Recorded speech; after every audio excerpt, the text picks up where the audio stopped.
સાપુતારામાં વાદળ ફાટ્યું, પૂર્ણા નદીમાં પૂર જેવી સ્થિતિ, ઉનાળામાં ડાંગ જળબંબાકાર।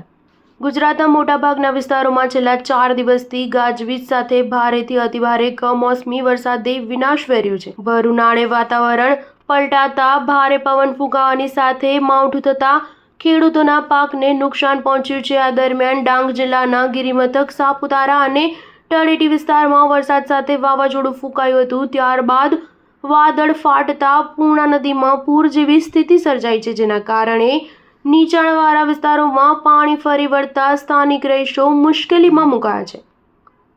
હવામાન વિભાગની આગાહી મુજબ રાજ્યમાં આગામી 4 દિવસ મેઘગર્જના સાથે હળવાથી મધ્યમ કમોસમી વરસાદની આગાહી છે। ત્યારે 10મી મેના રોજ રાજ્યભરના અમુક સ્થળોએ અને 11 મેના રોજ રાજ્યના છૂટાછવાયા સ્થળોએ ગાજવીજ સાથે હળવાથી મધ્યમ કમોસમી વરસાદની આગાહી કરી છે।